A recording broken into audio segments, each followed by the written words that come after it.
तो आज बहुत ही सौभाग्यशाली परिवार महाराज श्री के चरणों के अनन्य भक्त गुणायतन के शिरोमणि संरक्षक और महाराज श्री के श्री चरणों में अनन्य भक्ति रखने वाले श्री अतुल शीतल निहाल वंदना लगानी परिवार बक्सरा गुजरात से हमारे पीछे एक बार जोरदार करतल ध्वनि से आप उनका सम्मान कीजिएगा। हम संपूर्ण परिवार को यहाँ पर आमंत्रित करते हैं गुरु जी के चरणों के समक्ष वे पधारें। अतुल जी, शीतल जी, निहाल जी, वंदना जी, लगानी परिवार बक्सरा गुजरात गुणायतन के शिरोमणि संरक्षक पधारिएगा। और आपके सम्मान के लिए मैं यहाँ पर आमंत्रित कर रहा हूँ, हमारे बीच यहाँ पर उपस्थित हैं अनुभव जी सर्राफ, गुरुकुलम के महामंत्री हैं और गुणायतन के प्रचार मंत्री साथी संदीप जी गोधा और नवरत्न, संदीप जी गोधा भी नवरत्न है, अनुभव जी भी नवरत्न है और पुष्पेंद्र जी, सविता जी पधारे। साथ में चंद्रकला जी पाटनी साहब को भी मैं आमंत्रित कर रहा हूं कि पधारेंगे। और आप लोग जोरदार जोरदार करतल ध्वनि के साथ में आज लंबे अंतराल के बाद अतुल जी यहाँ पधारे हैं इंदौर के बाद, लेकिन हमेशा हमेशा गुरु चरणों में जुड़े रहते हैं। आपको सम्मान करना, सविता जी ऐसे खड़े हो, आपको उनके साथ खड़ी नहीं होना है आप, हाँ दीजिए जोरदार जोरदार करतल ध्वनि के साथ में बंधु। और आज उन्होंने गुरु जी का पड़गाहन करने का भी सौभाग्य प्राप्त किया, आहार दान का भी सौभाग्य उन्होंने प्राप्त किया हुआ है। तो आइएगा बंधु, हम आने वाली 2 दिन के बाद जो विशेष प्रवचन श्रृंखला है महाराज श्री की, उस प्रवचन श्रृंखला से जुड़े प्रातः 8:30 से 9:30 बजे तक और 17 अगस्त रविवार को प्रातः 11 बजे से 12:30 बजे तक चलेगा। जोरदार, हाँ निहाल के लिए चलेगा, जोरदार जोरदार करतल ध्वनि के साथ में। और आइए इसी के साथ हम पूज्यवर मुनि श्री संधान सागर जी महाराज जी के पावन श्री चरणों में शंका समाधान के क्षेत्र को आगे बढ़ाने के लिए प्रार्थना करते हैं। हे महाराज श्री, नमोस्तु नमोस्तु नमोस्तु। चलते हैं गुरु चरणों में इस पावन धरा पर। पूज्य गुरुवर के चरणों में नमोस्तु करते हुए आज का ये शंका समाधान का सत्र अपन प्रारंभ करें। प्रथम प्रश्न मेरठ से सिद्धांशी जैन पूछ रही हैं, पूज्यवर अपनी योग्यता में निखार लाने हेतु किन किन बातों का ध्यान रखें? बहुत अच्छा सवाल है। अपनी योग्यता में निखार लाने के लिए किन किन बातों का ध्यान रखें? सबसे पहला काम, उन निमित्तों का आश्रय ले,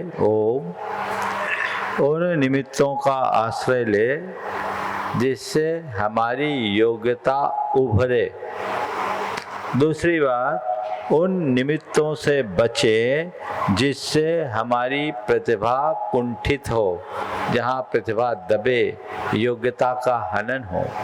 तीसरी बात, ऐसे लोगों के संपर्क में रहें जो हमें प्रेरणा और प्रोत्साहन दे। और चौथी बात, हम ऐसी पुस्तकों को पढ़ें, ऐसी संगति रखें जिससे हमें आगे बढ़ने की प्रेरणा मिले, दिशा मिले। जिन लोगों ने अपनी योग्यता को निखार कर ऊंचाई को छुआ है, उनको हम पहचाने तो हम अपनी योग्यता को उभार सकेंगे। ओम। पूज्यवर के चरणों में साहिल जैन दिल्ली से प्रश्न कर रहे हैं कि पूज्यवर, पहले विवाह होता था अर्थात मैरिज, फिर रिलेशनशिप लिव इन का जमाना आया, फिर सिचुएशनशिप और वर्तमान में फ्रेंड्स विथ बेनिफिट्स। तो हम इसमें किस प्रकार से अपने आप को मजबूत रखें? देखिए, ये सब जो ये धारणाएं हैं बड़ी भ्रांत है, हमारी संस्कृति के विरुद्ध है, आधुनिकता के नाम पर मर्यादा का खुल्लम खुल्ला उल्लंघन है। आज चूंकि इसको कानूनी मान्यता दे दी गई है, पर यह भारत की मूलभूत संस्कृति के कतई अनुकूल नहीं है। ये हमारी संस्कृति पर कुठाराघात है, क्योंकि विवाह जैसी व्यवस्था के कारण ही आज हमारी समाजों में संस्कारों का प्रवाह है और हमारी पीढ़ियां आज तक सुरक्षित है। इस तरह की नई अवधारणाओं के विकसित होने से हमारी विवाह संस्था ही खत्म हो जाएगी और पानी ग्रहण का जो उत्कृष्ट संस्कार है वह छिन्न भिन्न हो जाएगा। इसके दूरगामी परिणाम भी बहुत खराब होंगे और जो लोग आज इन्हें अपने लिए बहुत सुविधाप्रद मान रहे हैं उन्हें ये पता नहीं कि आने वाला दिन उनका कैसा होगा। सबको ये पता होना चाहिए कि आम का रस चूस लेने के बाद गुठली फेंक दी जाती है। अभी यौवन है तब तक आपके साथ सब लिव-इन में रह लेंगे, जैसे यौवन की ढलान होगी सब तहस नहस हो जाएगा। जबकि विवाह एक ऐसा संस्कार और ऐसा बंधन है जिसमें पूरे जीवन एक दूसरे के साथ निभाने के लिए संकल्पित होते हैं और लोग एक दूसरे के साथ भी निभाते हैं। हमें एक बात जरूर ध्यान रखना चाहिए कि हमारे जो संबंध है केवल यौन इच्छाओं की पूर्ति का साधन मात्र नहीं है। हमारे स्त्री पुरुष का संबंध पति पत्नी के रूप में जो होता है वह नितांत भावनात्मक संबंध होता है और वो भावनात्मक संबंध एक दूसरे के पूरक और प्रेरक बनकर पूरे जीवन तक आगे चलने का होता है। इसलिए हमें ऐसे संबंधों को जीवंत रखना चाहिए, उसमें किसी भी प्रकार ढील या हीला हवाली उचित नहीं है। चूँकि आज जितने भी लोग हैं इनको खुली वकालत करने लगे हैं। अभी तो मैंने सुना इस विषय पर बहुत बड़ा लोगों ने एक मुहिम और अभियान सा छेड़ दिया है, लेकिन ये चीज़ें कतई उचित नहीं है। हमें इन्हें हतोत्साहित करना चाहिए। ये हमारी पूरी संस्कृति का सत्यानाश करेंगे। मैंने अभी कहा कि हमारी संस्कृति पर कुठाराघात है, तो हमें इस पर बहुत गंभीरता से विचार करके ध्यान रखना चाहिए और इनका जोरदार खंडन करने का प्रयास करना चाहिए। अजमेर से राहुल गोस्वामी जी पूछ रहे हैं, विचारों की टकराहट को रोकने का उपाय बताने की कृपा करें। विचारों का टकराव मिट जाएगा यदि हमारे मन में उदारता आ जाए। हम जब अनुदार हो जाते हैं और अहंकार से प्रेरित हो जाते हैं तो हम केवल अपनी ही बातों को प्रमुखता देते हैं, सामने वाले की बातों को नहीं। विचार भेद होने में कोई बुराई नहीं है, पर विचार के टकराव में कभी भलाई नहीं है। तो हम विचारों के टकराव को टाले, हम आग्रह मुक्त जीवन जीने के अभ्यासी बने। अपने विचारों को विनम्रता से रखना में कोई हानि नहीं है, लेकिन विचारों को थोपना कतई उचित नहीं है। इसलिए हम आदी बने विचारों को थोपने से और थोड़ा सा उदार सोच रखे, अनेकांतात्मक दृष्टिकोण रखे तो वैचारिक टकराव अपने आप खत्म हो जाएगी। केवल वैचारिक टकराव नहीं, जीवन की सारी तकरार मिट सकती है यदि हमारी सोच उदार हो जाए, चिंतन अनेकांतात्मक हो जाए तो कभी कहीं से गड़बड़ नहीं होगा। पिता पुत्र दोनों एक थाली में साथ खाते थे। बेटा किसी बात से नाराज हो गया और उसने कहा, पिताजी कल से मैं आपके साथ खाना नहीं खाऊंगा। पिता पुत्र दोनों एक थाली में भोजन करते थे, साथ साथ भोजन करते थे। बेटा किसी बात से नाराज हुआ और उसने कहा, पिताजी कल से मैं आपके साथ भोजन नहीं करूंगा। पिता ने बात संभाली, कहा, बेटा कोई बात नहीं, तू मेरे साथ भोजन नहीं करना चाहे तो मत करना, मैं तेरे साथ कर लूंगा। बस यही तो सोच है, मैं तेरे साथ राजी हूं। मनुष्य अपने ईगो को थोड़ा गौन कर दे तो कहानी अपने आप बदल जाएगी और जीवन में एक बड़ी उपलब्धि घटित होगी। महावीर जी बोरालकर सांडली से नमोस्तुपूर्वक पूछ रहे हैं, महावीर स्वामी का एक स्लोगन है कि मनुष्य जन्म से नहीं कर्म से महान बनता है, इसके बाद भी उच्च कुल में जन्म का महत्व क्यों है? देखिए, ये बात सही है कि मनुष्य जन्म से नहीं कर्म से महान बनता। आपने पूछा उच्च कुल में जन्म का महत्व क्यों है? उच्च कुल में जन्म का महत्व नहीं है। उच्च कुल में जन्म लेने के गौरव का एहसास इसलिए कराया जाता है कि तुम एक संस्कारित परिवार में जन्म लिए, और संस्कारित परिवार में जन्म लेने के लिए क्या वजह से बिना प्रयास के परंपरागत संस्कारों से तुम्हें अहिंसा, करुणा, दया और प्रेम का आचरण अपनाने का मार्ग मिल गया।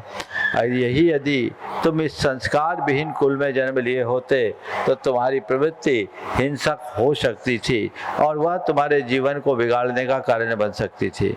तो यदि किसी को कहा जाता है कि तुम उच्च कुल में जन्म लिए हो, उसका मान रखो, उसका मतलब ये नहीं कि तुम उसका अभिमान करो, उसका मतलब केवल यही है कि जैसे कुल में जन्म लिए हो उस कुल का गौरव बढ़ाओ, और गौरव जन्म से नहीं तुम्हारे कर्म से बढ़ेगा। उसी कुल के अनुरूप आचरण करोगे तब तुम अपने गौरव गरिमा को बढ़ा सकोगे।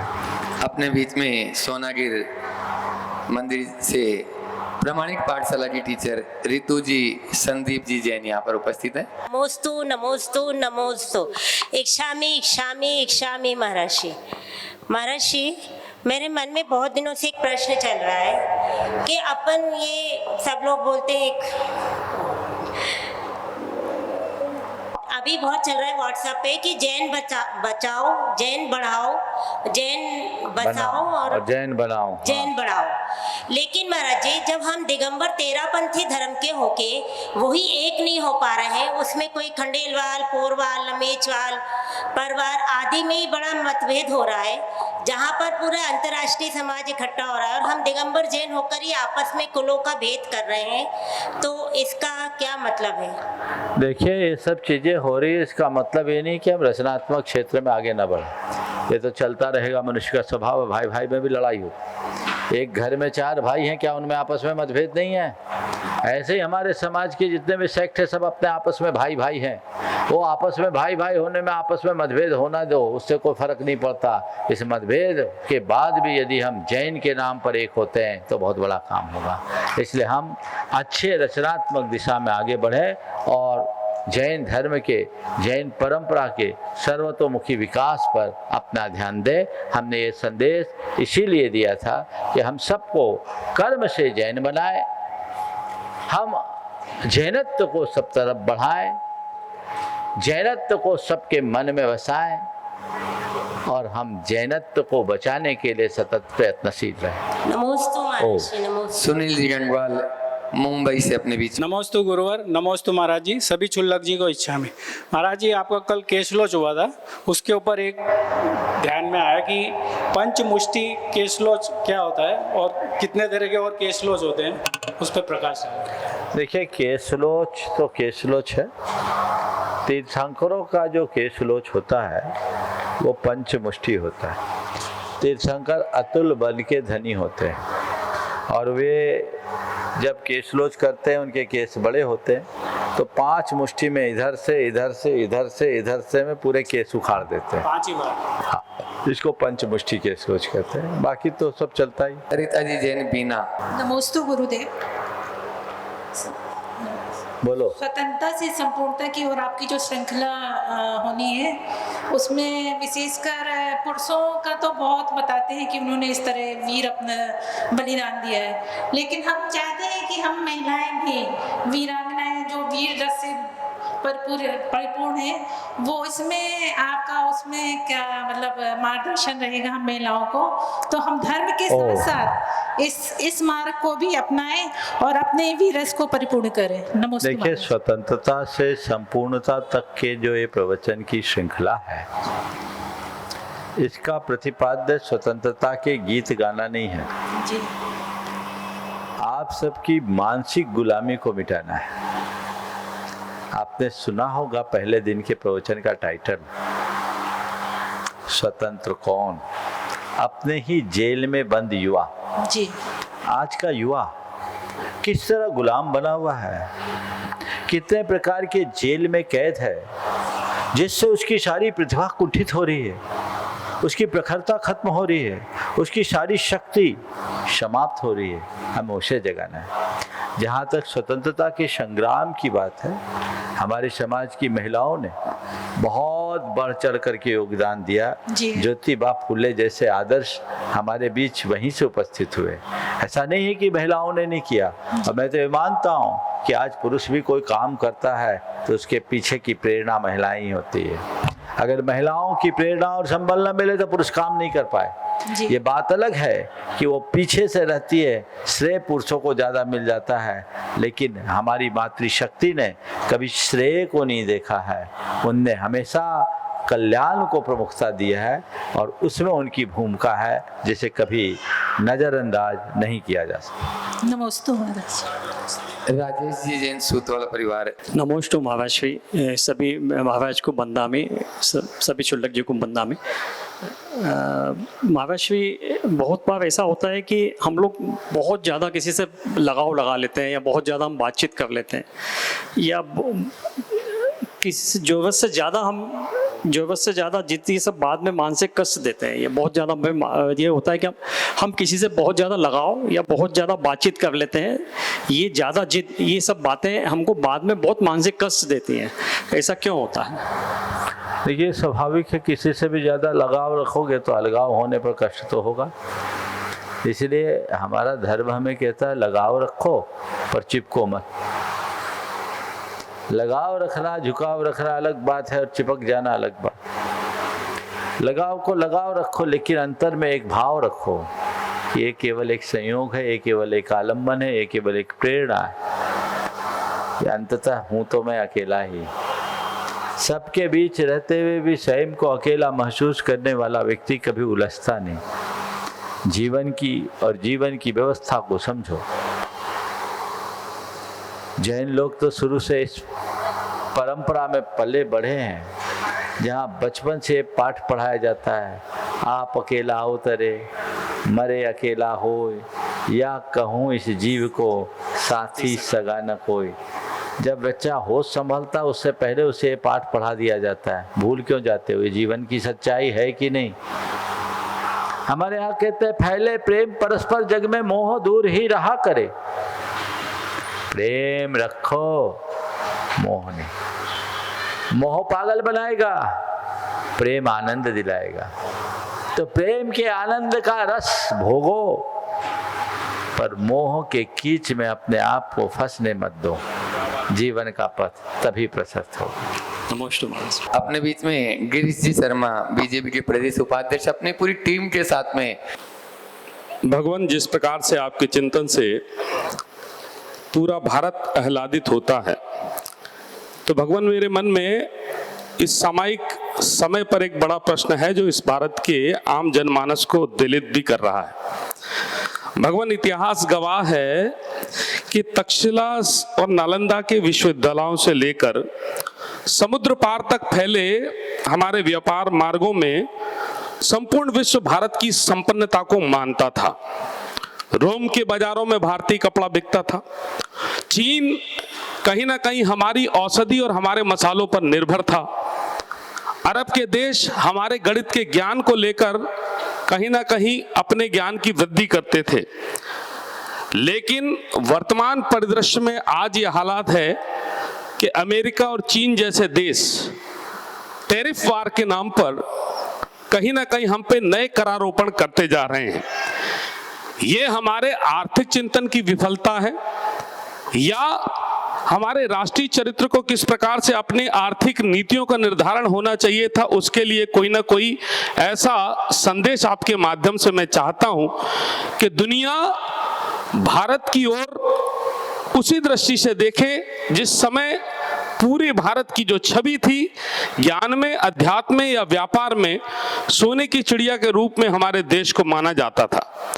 तो वर्तमान परिदृश्य में भारत की आर्थिक नीतियां कैसी हो और भारत का आर्थिक चिंतन किस दिशा की ओर हो, कहीं ना कहीं ये संदेश हम चाहते हैं कि जिस प्रकार से भारत आत्मनिर्भर भारत बने उसके लिए आप हमें प्रेरणा दें। बहुत बहुत धन्यवाद। नमस्ते गुरुदेव। मेरा मानना है कि चुनौतियां अवसर बन जाती है। अभी जो टैरिफ वार हुआ है, मुझे लगता है ये भारत के भविष्य के लिए वरदान बन सकता है। मैं ऐसा इसलिए बोल रहा हूँ कि भारत सरकार, खासकर भारत के माननीय प्रधानमंत्री मोदी जी इसके आगे झुके नहीं। लोग कहते थे कि नरेंद्र सरेंडर हो जाएंगे जी। लेकिन नरेंद्र इंदर बन गए। अमेरिका की इस दादागिरी के आगे न झुकना बहुत बड़ा शुभ संकेत है। उन्होंने एक बात कही है कि हम लोकल को वोकल बनाएं, स्वदेशी को प्रमुखता दें। अगर पूरे देश में ऐसा जज्बात उत्पन्न हो जाए कि हर भारतीय एक ही धारणा बनाए, बी भारतीय बाय भारतीय, भारतीय बनो भारतीय खरीदो, ये सरकार के बस की बात नहीं है। ये आप जैसे सामान्य नागरिकों की बात है। हर नागरिक के मन में ये बात आना चाहिए, थोड़ा बहुत यदि कमतर भी होगा और महंगा भी होगा तो हमारे देश में निर्मित है, तो हम इसे अपने देशभक्ति का हिस्सा मानकर उसको पहली प्रमुखता देंगे। दूसरों के आगे हमें हाथ फैलाने की जरूरत ही नहीं पड़ेगी। हमारा निर्यात घटेगा लेकिन हम अपने देश की उपज को और हम अपने देश के उत्पाद को अपने देश में ही खपा लेंगे। हमें जरूरत ही नहीं पड़ेगी किसी से आयात करने की। अगर हमारा निर्यात घटता है तो उनका भी निर्यात प्रभावित होगा। हर व्यक्ति को ये बात समझना चाहिए कि भारत इतना बड़ा देश है जिसको विश्व की सारी बाजारों को खपाने की क्षमता है, ताकत रखता है। भारत की इसी ताकत के परिणाम स्वरूप पिछले दिनों आए हुए मंदी पे भारत की सेहत पर कोई असर नहीं पड़ा, क्योंकि भारत की अर्थव्यवस्था अंदर से सुदृढ़ है। ये तो अंग्रेजों की चाल और ये देश का दुर्भाग्य कि एक लंबे समय तक भारत गुलामी के शिकंजों से जकड़ा रहा। इन्होंने हमारी सारी व्यवस्थाओं को चरमरा दी। भारत जो विश्व की सबसे बड़ी आर्थिक शक्ति नहीं, आध्यात्मिक शक्ति भी था, उस ताकत को इनने नष्ट भ्रष्ट किया और सोने की चिड़िया को छत विक्षत कर दिया। लेकिन वर्तमान समय मुझे भारत के स्वर्ण युग के रूप में दिखता है और भारत अब आगे बढ़ रहा है। गुरुदेव हमेशा कहते थे, भारत जिस दिन प्राचीन भारत को अपना आदर्श बनाएगा उसी दिन भारत पूरे विश्व में फिर से अपनी पुरानी प्रतिष्ठा को प्राप्त कर लेगा। भारत की पुरानी व्यवस्था को स्वीकारना है। हमें घर घर में कौशल को विकसित करना है। और एक बात और मैं कहूँगा, नई शिक्षा नीति में इनमें बहुत सारी बातें को जोड़ दिया गया है, लेकिन अब एआई का युग आ गया है। एआई टेक्नोलॉजी बहुतों को बेकार कर देगी। इसमें यदि कोई जिंदा रहेगा तो केवल वो रहेगा जिसके पास स्किल है, जिसके पास कौशल है, जो कला और गुणों से भरा है, वो कभी भूखे नहीं रहेगा। बाकी जो चीजें टेक्नोलॉजी से होती है, एक आदमी लाखों का काम कर देगा एक बटन से, बाकी लोग तो बेरोजगार होंगे। आज टेक्नोलॉजी के क्षेत्र में लोग बहुत आगे बढ़ रहे हैं और ये सोच रहे हैं कि हम अपने जीवन को बहुत सुरक्षित बनाने जा रहे हैं। ये भूल है। 10-20 साल बाद यदि टेक्नोलॉजी इसी तरह आगे बढ़ती रही तो लोगों को रोटी खाना भी मुश्किल हो जाएगा। अगर वो कला और गुणों से संपन्न होगा तो कुछ काम ऐसे हैं जो खुद से ही करना होगा, वो टेक्नोलॉजी नहीं कर पाएगी। टेक्नोलॉजी मददगार बन सकती है लेकिन उसमें अपना हाथ तो लगाना ही पड़ेगा। तो हमें उन्हें सिखाना चाहिए और भारत के बाजार में भारतीयता को प्रमुखता देना चाहिए। भारतीय लोगों को चाहिए कि भारतीय कंपनियों के उत्पाद खरीदे, भारत में खरीदे। थोड़ी चीज़ें कम भी हो तो उसे हम प्रमुखता दें। और ये तो बहुत अच्छा योग है कि आज औद्योगिक विकास के युग में भारत कहीं पीछे नहीं है। हर चीज़ें भारत में अब बहुत सुलभ है। एक जमाना था जब हमारी ज़रूरत की चीज़ें भी उपलब्ध नहीं होती थी, विदेशी कंपनियों के मोहताज होना पड़ता था, नंबर लगाना पड़ता था, तब चीज़ें आज मिलती थी। लेकिन ये बहुत अच्छा समय आया एक दृष्टि से, जो आपको चीज़ें सुलभ हो गई। अब आपको अपनी चेतना को जगाना होगा, अपने भारत के प्रति अपनी सांस्कृतिक निष्ठा को जगाना होगा। मेरा देश महान है तो मेरा देश तभी महान बनेगा जब उस महानता को मैं आत्मसात करूंगा। तो बस हम भारतीय हैं तो भारतीय सामान खरीदेंगे, विदेशी नहीं खरीदेंगे। बंद कर दो। अमेरिका का कितना सामान भारत में आता है? मैं समझता हूँ जितना भारत निर्यात करता है आयात में भी कम नहीं होगा, मुझे आंकड़ा नहीं मालूम क्योंकि ये सब चीज़ें मैं देखता नहीं, लेकिन भारत में अमेरिका से आयात भी तो बहुत सारी चीज़ें होती होगी। क्यों ना हम उनका विकल्प रखें और दूसरे देशों से हम चीज़ें मंगाना बंद करें। अपनी चीज़ को अपने घर में उत्पादित करके हम अपने घर में खपाने की क्षमता विकसित करें, और सरकार यदि इस नीति पर काम करेगी तो इन सब की हवा खिसक जाएगी। मुझे इस बात की प्रसन्नता है कि सरकार अभी झुकी नहीं है, और मैं ये आशा रखता हूँ कि ये सरकार झुकेगी भी नहीं, तभी देश का गौरव आगे बढ़े। गुरुदेव, ग्रामीण अर्थव्यवस्था पे भी आप कुछ संदेश दें जो हमारी पुरानी अर्थव्यवस्था थी। मैंने संकेतों में सारी बातें कह दी। हमारे यहाँ जिस तरह की व्यवस्थाएं थी आज चरमर आ गई। आज सब तरफ शहरीकरण, औद्योगिकीकरण की तरफ बहुत तेजी से झुकाव हो रहा है। उच्च शिक्षा की ओर बढ़ जाने के कारण हमारे समाज के युवा अब गाँवों में रहना नहीं चाह रहे हैं। तो हमें इस विषय पर बहुत गंभीरता से विचार करना होगा। बहुत सारी चुनौतियाँ हैं, बहुत सारे बदलाव हैं। हमें इन चुनौतियों को देखना होगा, कुछ बदलाव को स्वीकारना होगा, लेकिन भटकाव से बचना होगा। मैं इस विषय पे अपना विस्तृत मार्गदर्शन आने वाले दिनों में दूंगा। नमस्ते गुरुदेव। अपने बीच में गुजरात राजकोट से गुणायतन के शिरोमणि संरक्षक अतुल जी, शीतल जी, निहाल जी, वंदना जी, लादानी परिवार यहाँ पर उपस्थित है। बहुत ही अनन्य गुरु भक्ति रखते हैं। जोरदार तालियों से एक बार फिर से स्वागत, अभिनंदन करें, और वे अपना प्रश्न गुरु चरणों में करें। उसके बाद में चुल्लत जी तक माइक लगाएं। गुरुदेव और महाराज जी के चरणों में नमोस्तु नमोस्तु नमोस्तु, और क्षुल्लक जी महाराज जी के चरणों में इच्छा में। गुरुदेव, मेरा प्रश्न ये है कि हम जिनवाणी और अन्य जो पुस्तकें होती है उनका तो सम्मान कर लेते हैं, लेकिन हम अक्षर को ब्रह्म मानते हुए भी न्यूज़पेपर में या मैगजीन में अन्य अक्षर जो आते हैं तो उनका सम्मान इतना नहीं हो पाता।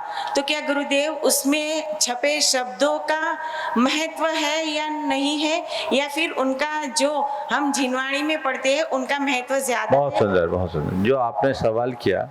एक बार रांची वाली बहन जी ने मेरा ध्यान इस पर आकृष्ट किया था बहुत साल पहले मैंने इस पर ध्यान नहीं दिया। इन्होंने मुझसे कहा कि महाराज जी, हुआ ये था, एक चटाई में कुछ लिखा हुआ था, वो चटाई पे बैठने से इनकार कर दिया कि इसमें लिखा हुआ ये अक्षर है और अक्षर तो ब्रह्म है, हम अक्षर ब्रह्म का अनादर कैसे करें। मुझे बात जज गई। हमने कहा काश ये बात हर व्यक्ति के मन में आना चाहिए और ये हमें समझना चाहिए। हम अक्षर को यदि अक्षर ब्रह्म के रूप में जानते हैं, मानते हैं, तो हमें उसका सम्मान करना चाहिए। हम चाहे न्यूज़पेपर हो चाहे कहीं, हमारे यहाँ कहीं भी एक भी अक्षर है तो उसी अक्षर से सारे मंत्र बनते हैं और वही अक्षर हमें परम ब्रह्म तक पहुँचाता है। इसलिए हमें हर अक्षर का सम्मान करना चाहिए। ज्ञान का सम्मान है और ज्ञान का बहुमान और ज्ञान के विनय से ही जीवन का कल्याण होता है। विद्या ददाति विनय, ये हम जो बात सुनते हैं इस बात को सामने रख करके चलना चाहिए। इसलिए कहीं भी हो इन सब का प्रयोग नहीं करना चाहिए। न्यूज़पेपर को सामान पेपर मत मानिए, आप रद्दी मानते हैं और असौच को भी उसी से साफ करते हैं। सब प्रकार की अशुद्धियों में न्यूज़पेपर का प्रयोग करते हैं। आप न्यूज़पेपर में खाद्य सामग्री रख करके खाते पीते हैं, आप न्यूज़पेपर बिछा करके बैठने में कोई संकोच नहीं करते। इसका मतलब है कि आपने अभी अक्षर का सही सम्मान नहीं सीखा, और जब तक इस अक्षर का सम्मान नहीं करोगे, अंदर के अक्षर अविनश्वर आत्मा को नहीं पहचान पाओगे, जीवन का कल्याण नहीं कर पाओगे। तो आज मैं संदेश देता हूँ कि आप लोग कहीं भी उपयोग करें, इन सब बातों को ध्यान रखें। पहले मैं केसरोज करता था, बहन जी ने कहा उसके पहले तक मैंने खुद ने ध्यान नहीं दिया, तो सामान अखबार में बाल रखते थे। मुझे ध्यान आया, तब से मैंने बना दिया नियम कि एकदम वाइट पेपर होना चाहिए जिसमें कोई भी चीज़ प्रिंट नहीं है। आपने कल केसलोच में, आप तो कल लेट आए थे, तो केसलोच में देखा होगा, तो हम वैसी व्यवस्था शुरू कर दिए। तो यही लोगों को प्रेरणा देनी चाहिए कि कहीं भी कोई भी चीज़ हो जहाँ कुछ भी अंकित है, मुद्रित है, तो हम उसका बहुमान करें, अनादर न। गुरुदेव, क्या हिंदी जैसे और संस्कृत जैसे शब्द होते हैं और अंग्रेजी भी होता है? हम तो कम से कम अपनी नागरी लिपि जो हमारे जिससे मंत्र बने उनका तो ध्यान रखें। बाकी की बात कर सको तो अच्छी बात है, लेकिन कम से कम हमारी जितनी नागरी लिपि है जिसको हम अक्षर ब्रह्म के रूप में मानते हैं और जिनके माध्यम से हमारे सारे मंत्रों का निर्माण हुआ है, उनका तो हम ध्यान रखें। नमस्ते गुरुदेव। अतुल भैया, आप कर रहे हैं? चुल्लट समादर सागर जी महाराज के पास चलते हैं और महाराज चरण में नमोस्तु नमोस्तु। महाराज जी 4 प्रकार की महाविकृति बताइए, मध्य, मांस, मधु और मक्खन। लेकिन आजकल देखने में आता है कि मक्खन का उपयोग भोजन की सामग्री में अत्यधिक हो रहा है, तो ये कहाँ तक उचित है? नमोस्तु महाराज जी। देखिए, बात बिल्कुल गंभीर है, इसे समझना चाहिए। जैन शास्त्रों में 4 महाविकृतियां बताई। मद्य, जितने भी मादक पदार्थ, मांस, मधु और मक्खन, ये चारों घोर हिंसा के कारण। मादक पदार्थों का सेवन कभी नहीं करना, मांस का सेवन कभी नहीं करना, और शहद का सेवन जैन परंपरा में इसलिए निषिद्ध है क्योंकि शहद मधुमक्खियों के छत्ते के उजाड़ने से प्रकट होता है। आजकल कुछ लोग मधुमक्खियों को उड़ाने के बाद जो शहद होता उसकी वकालत करते हैं, पर फिर भी वो मधुमक्खियों की उगाल है, खाने योग्य नहीं है, और उनका धन है जिसे उन्होंने संग्रहित किया। ये दूसरों के धन हरने जैसा दोष है। और मधुमक्खियों के उड़ जाने के बाद भी उसमें सूक्ष्म जीवाश्म इतने होते हैं जो बहुत सारे जीवों की उत्पत्ति का कारण बन सकते हैं।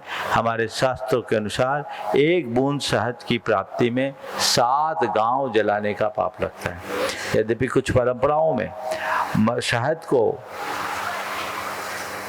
प्रसाद के रूप में लिया जाता है, पंचामृत आदि में, वो उनकी धार्मिक मान्यता है, लेकिन जैन धर्म के अनुसार शहद भी प्रयोग के योग्य नहीं है। मद्य, मांस और मधु का परहेज तो आप लोग बहुत दृढ़ता से करते हैं, लेकिन आजकल इन दिनों एक नई विकृति चालू हो गई है, खासकर सामूहिक भोजों में। वह है मक्खन का, बटर का। बटर के उत्पन्न होते ही एक अंतर मुहूर्त में उसमें असंख्य जीव उत्पन्न हो जाते हैं। नवनीत को कभी खाना उचित नहीं है, इसलिए घी खाइए। हमारे देश में घी खाने की बात।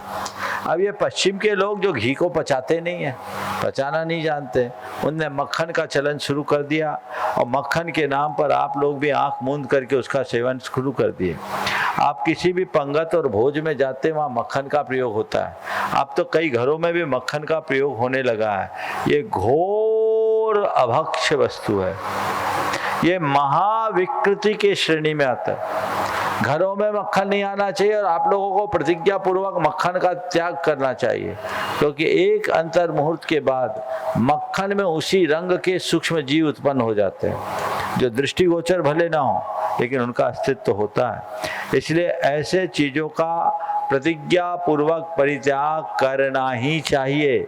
और कहीं भी सामाजिक भोजों में आप लोग पारिवारिक भोज दो, सामूहिक भोज दो, आपको कैटर आकर के कहे भी कि मक्खन का हम प्रयोग करेंगे, आप बिल्कुल मना कर दीजिए। हमारे यहाँ तो दूध दही और घी की गंगा बहाने की बात आई है, मक्खन उसमें कहीं नहीं है। दही भक्ष्य है, मक्खन अभक्ष्य है, घृत भक्ष्य है, मक्खन अभक्ष्य है, इस बात का ध्यान रखना चाहिए। और बटर का प्रयोग बिल्कुल नहीं करना। साथ ही एक बात और कि आज डेयरी उत्पादों का प्रयोग तो जितना बन सके कमतर करो। क्यों? क्योंकि भारत में जितना दूध का उत्पादन है उससे कई गुना खपत है। ये कई बार आंकड़े आ चुके हैं आप लोगों को विभिन्न माध्यमों से कि आज सिंथेटिक दूध का धड़ल्ले से प्रयोग हो रहा है, चाहे वो पनीर के लिए हो, चाहे अन्य चीज़ों के लिए हो, तो मक्खन में भी कहीं मिलावटी चीज़ें हों जो आपके सेहत को भी खराब करेगी और आपके धर्म को भी भ्रष्ट करेगी। तो ऐसे चीज़ों के प्रयोग से अपने आप को यथासंभव बचाने का प्रयास करना चाहिए, और मक्खन का तो बुद्धिपूर्वक परित्याग करना ही चाहिए। नरेंद्र जी, प्रतिभा जी, टोंगिया। नमोस्तु महाराज जी, नमोस्तु महाराज जी। जब कठिन और विपरीत परिस्थितियां आती है तो सबसे, जब धर्म ध्यान करते हैं और भावना योग करते हैं तब सबसे ज़्यादा वो परिस्थिति हमें विचलित करती है, और वही जब कोई ग्रह कार्य करते हैं तो उस समय हमें वो परिस्थिति का ध्यान नहीं रहता है। ऐसा क्यों महाराज जी? और इससे मतलब ऐसा क्या करें कि धर्म ध्यान और भावना योग करते समय ये परिस्थिति हमें रोने को मजबूर ना करे? आपका सवाल का आशय मैं ये समझ पा रहा हूँ कि कठिन परिस्थितियों में जब हम धर्म ध्यान करते हैं, भावना योग आदि करते हैं, तो उस समय हमारे अंदर विचलन आ जाता है और घर गृहस्थी के कार्यों में रहते हैं तो चीज़ें सामान रहती है। शायद आप यही पूछना चाह रहे हैं कि कठिन परिस्थितियों में भी हम अपना धर्म ध्यान अच्छे से कैसे बना सके, यही पूछ रहे हैं? जी। देखो, जब व्यक्ति बीमार होता है उस समय उसे दवाई की ज़्यादा ज़रूरत होती है, लेकिन जिस समय बीमारी का वेग होता है उस समय आदमी बहुत वेदनाग्रस्त भी होता है, बेचैन भी होता है, और कई बार उसे दवाई खाने का भी मन नहीं होता। जब व्यक्ति स्वस्थ होता है तो उसे जो कहो वो कर लेता है। बीमार व्यक्ति को अच्छा भोजन भी रुचिकर नहीं लगता। ऐसे ही विपरीत परिस्थितियाँ हमारे मन को बीमार और लाचार बनाती है। उस समय हमारा मन डावाडोल हो जाता है, हमारा श्रद्धान भी कमज़ोर हो जाता है, तो उसके कारण हम अच्छे कार्यों के प्रति भी अनुत्साहित हो जाते हैं। हमारी बुद्धि उल्टी चलने लगती है, क्योंकि उस घड़ी हमारा आत्मविश्वास डगमगा जाता है, अंदर का श्रद्धान प्रभावित हो जाता है, जो हमें भीतर से विचलित कर देती है, परेशान करने लगती है। तो उससे अपने आप को बचाने के लिए एक ही तरीका है, सही अवस्था में हम अपना ध्यान रखें। और जब हम सामान्य परिस्थितियों में अच्छे से धर्म ध्यान करेंगे तो अपने आप कठिन परिस्थितियों में हम टिक पाएंगे। लेकिन एक बात और ध्यान रखना चाहिए, सामान्य परिस्थितियों में भी चला करके प्रतिकूलताओं को अपनाना चाहिए। हमारे शास्त्रों में मुनियों के लिए कहा, अदुख भाविदम नानम दुहे जादे विनश्यति तम्मा जहा बलम जोई भावा दुख भावना। ये योगी, सुख पूर्वक पाया गया ज्ञान दुख आने पर विलीन हो जाता है। इसलिए जब तक तुम्हारे पास सत्य है, दुख की भावना भाव। जब चीज़ें अनुकूल होती सब अच्छा लगता है, चीज़ें प्रतिकूल होती सब हवा हो जाती है। इसलिए अनुकूलता में प्रतिकूलता का अभ्यास करना सीखो, ताकि अचानक आने वाली प्रतिकूलता में कोई कठिनाई ना हो। हम लोगों के यहाँ उपवास क्यों कराया जाता है? इसलिए कि खाने को नहीं है, नहीं खाने को है फिर भी हम उपवास कर रहे हैं। क्यों? हम भूख को सहने की क्षमता अपने अंदर विकसित करें, और जिस व्यक्ति को उपवास का अभ्यास हो वो कभी भूखा रहना पड़े तो परेशान नहीं होगा। लेकिन जिसे उपवास का अभ्यास नहीं है वो 2 घंटे की भी भूख बर्दाश्त नहीं कर पाएगा। एक उदाहरण है। तो शारीरिक और मानसिक प्रतिकूलताओं को सहने के लिए अनुकूल स्थिति में हमें इन्हें अपने सामने उपस्थित रखना चाहिए। भावना योग इसमें बड़ा कारगर है कि विपरीत परिस्थितियों में भी मुझे स्थिरता रखना है। यदि मैं इन 4 बातों को अच्छे से गहराई से स्थापित कर लूँ, मुझे सहज रहना है, मुझे शांत रहना है, मुझे संयम रखना है, मुझे सकारात्मक रहना है, तो सहजो हम शांतो हम संयतो हम सकारात्मको हम की उक्ति को हम बार बार दोहराएं तो हमारे साथ चाहे जैसी परिस्थितियां क्यों ना आए, मन स्थिर बना रहे। नमोस्तु महाराज जी, नमोस्तु। अनिमेश जी जैन गोमिया भी अपना प्रश्न जो महाराज श्री के चरणों में मेरा और मेरे परिवार की ओर से नमोस्तु नमोस्तु नमोस्तु। चुल्लक जी के चरणों में इच्छा में इच्छा में इच्छा में। महाराज जी मेरा प्रश्न ये है, मेरा नहीं और बाकी सभी युवाओं का प्रश्न ये है कि जब हम एक छोटे समुदायों में शादी करते हैं तो देखते हैं कि एक ही जीन का संग्रह होता है और उसके कारण अनेक प्रकार की जो बीमारी रहती है जो पीढ़ी दर पीढ़ी चले आती है। क्योंकि हमारा समुदाय बहुत छोटा है तो ज़्यादा विकार या ज़्यादा बदलाव हो नहीं पाता है। तो क्या महाराज श्री ये सही, और ये ऐसा भी कहते हैं कि कहीं ना कहीं हम अपने भाई बहनों से ही शादी कर रहे हैं, तो महाराज श्री इस स्थिति में क्या करना चाहिए? और अगर हम कर भी रहे हैं तो जैन धर्म के अनुसार क्या ये अपरिग्रह और अहिंसा के मूल सिद्धांतों के लिए है? देखो, बड़ा विचित्र सवाल उपस्थित किया है और मैं इसे लोगों के दिमाग की फितूर के रूप में देखता हूँ। पता नहीं ये कहाँ से हिसाब लगा है कि आज एक ही समुदाय में छोटे समुदायों के मध्य वैवाहिक संबंध करने से जेनेटिक समस्याएं आती। मैं पूछना चाहता हूँ, क्या तुम्हारे पास इसके ठोस आंकड़े हैं जहाँ इस तरह की कोई बंदिशें नहीं है, उनको जेनेटिक प्रॉब्लम ना हो? हर किसी को होता है महाराज जी, फिर हर एक जीन में। फिर यह सवाल ही बेमानी हो गया ना। ये कहने की बात कि हम अपने निकट के लोगों से विवाह कर रहे इसलिए जेनेटिक प्रॉब्लम होती है। हम निकट के लोगों से तो विवाह करते नहीं। हमारे देश में एक बहुत उत्तम व्यवस्था है गोत्र की, गोत्र टाल करके विवाह करना। गोत्र की भिन्नता इस बात का प्रमाण है कि ये हमारे कुल का कभी सदस्य रहा ही नहीं, भिन्न रहा, भिन्न गोत्र में इसीलिए विवाह करते हैं। पहले 4 गोत्र टालते थे, आजकल 2 गोत्र टालने लगे, और कुछ लोग हैं अब तो 1 भी नहीं टालते। पर ये टालने की व्यवस्था है, ये हमारे आचार्यों ऋषियों मुनियों की बड़ी सुविचारित दीर्घदर्शी सोच का परिणाम, वैज्ञानिक सोच थी उनकी।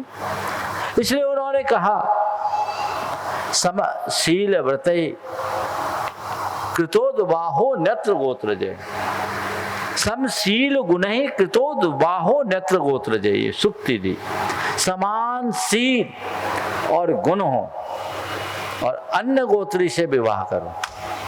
शील और गुण में समानता पर गोत्र में भिन्नता, समझ गए? तो ये गोत्र की भिन्नता जब तक बनी रहेगी तब तक ये अव्यवस्था कभी नहीं होगी। भले हम थोड़े से लोग हैं। और एक बात और है, इन सब बातों की सलाह से यदि हम इन सब चीज़ों को भुला देंगे तो हमारी सांस्कृतिक पहचान खत्म हो जाएगी, हमारी परंपराएं छिन्न भिन्न हो जाएगी, हमारा इतिहास खत्म हो जाएगा। हमारे देश की जो का इतिहास है वो विविधताओं से भरा हुआ है। हमारे देश की अलग जातियाँ, अलग परंपरा, अलग रीतियाँ, अलग रिवाज, यही हमारे देश के सबसे बड़े वैभव है। उनको ध्यान में रख करके चलना चाहिए। इसलिए ये जो बातें हैं ये एक छद्म चाल है, हमारे युवा मन को भटकाने के लिए परोसी गई बातें हैं। ये तुम लोगों के दिमाग में भरी जा रही, ठूसी जा रही है। ये बहुत बड़ा कुचक्र चल रहा है, इससे देश को सावधान होना चाहिए। ये आज की जो अंग्रेजी माध्यम की शिक्षा उसका कुपरिणाम है। जहाँ भारत और भारतीयता से दूर किया जाता है वहाँ सब सत्यानाश हो जाता है। हमें भारतीय संस्कारों को और सरोकारों को पुनर्प्रतिष्ठित करने की जरूरत है और उसके लिए पुरजोर ताकत से युवाओं को आगे आने की आवश्यकता है। तभी हम कुछ अच्छा कर पाएंगे और अपने देश, अपनी संस्कृति को संभाल पाएंगे, आगे बढ़ा पाएंगे। समय आप सबका हो गया, यहीं पर विराम। बोलिए परम पूज्य आचार्य गुरुवत श्री विद्यासागर महाराज।